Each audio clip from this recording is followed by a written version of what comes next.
Yeah, I think that's actually a pretty good number. Well, and because you got to look at it too, that 4% that you're talking about, I mean, it doesn't seem like it's a big number, but would you look at like how many people are actually in America? It's like you're talking about millions of people who are actually like impacted by that. Introduce yourself, please. My name is Viet Nguyen. I currently go to Oak Community College, and my major is computer science. My name's James Chapman. I'm a student, or about to be a student at UCI, and I used to work at AMC Theaters in the Llama Mall. Absolutely. My name is Brittany Little. I'm currently working for an after-school program called ARC. I've also got experience with working for a big retail company, so that's kind of what I'm going to be talking about today in terms of my examples that I'll be giving. All right. Hi, my name is Jose Martinez. I am a math instructor here at Compton and at El Camino College.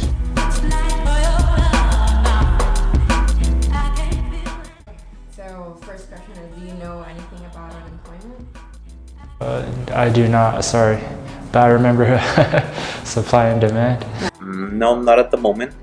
I'm aware, but I haven't been keeping track of the statistics, the numbers. So, I just know that unemployment is when someone doesn't have a job, really. They don't, or not actively pursuing a job. Yeah, absolutely. I definitely know that unemployment affects, a large percentage of Americans here. Especially when you look around at places like Skid Row, where you have a lot of people who are homeless and things like that. A lot of people who don't have jobs. A lot of people in the inner city who can't find jobs. It's something that really affects, I think, a lot of us. So, yeah.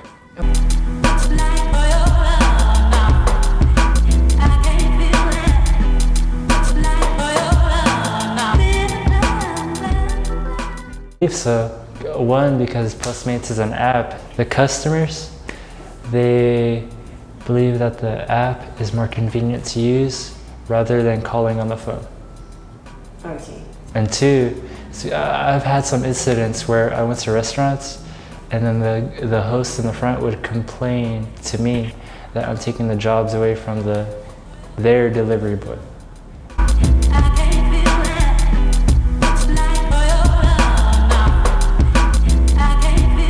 It's more that they didn't think to hire as many people because the corporation probably thought, oh, there's streaming, there's Netflix, not as many people will be coming to the movies anymore. But in reality, when it's a big movie, people will show up, and then we end up being understaffed and end up with a lot of unhappy customers.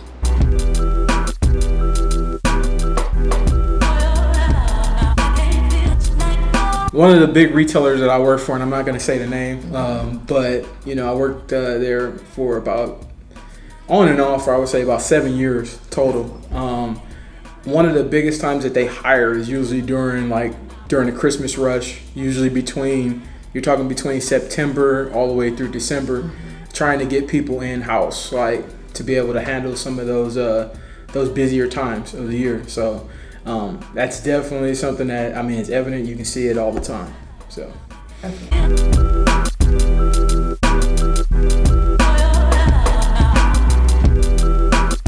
Yes, yes. I think that after you graduate from university and you have your bachelor's degree, through a stage where you're kind of don't know what to do.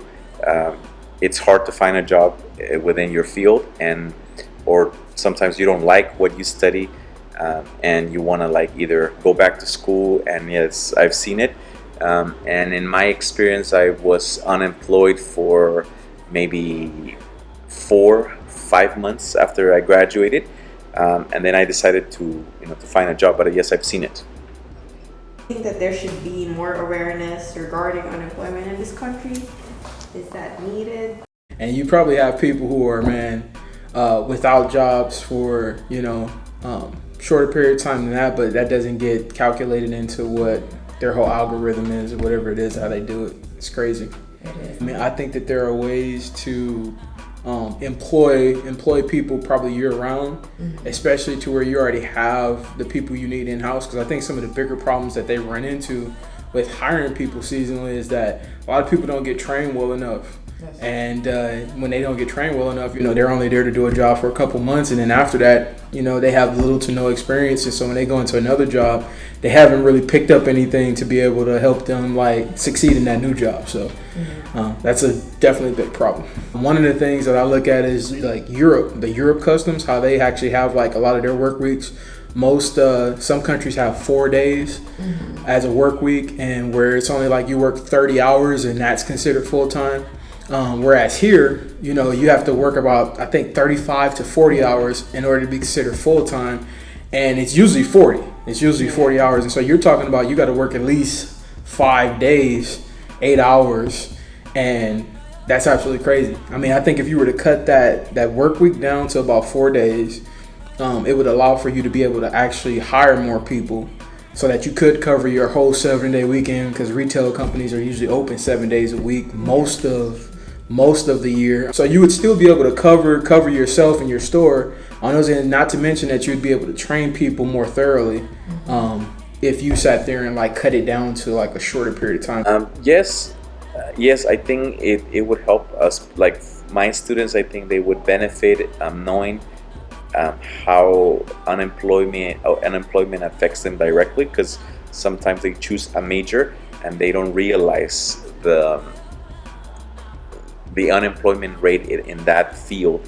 So I think it would help them make a better decision if they knew ahead of time what they're getting themselves into. Like if they choose something where there is zero or very low unemployment, I think that would motivate them, because sometimes they choose things that are easy and then they end up realizing later on that they can't find a job. So yes, I think definitely there should be more awareness. I think there should be more awareness, but all right, I don't think our unemployment should ever be like 0%, because that would mean someone's drunk uncle or lazy friend has a job, and if they're not doing the job well, there's no point in them having it. So we need a little bit of unemployment, but I think more attention needs to be brought to it.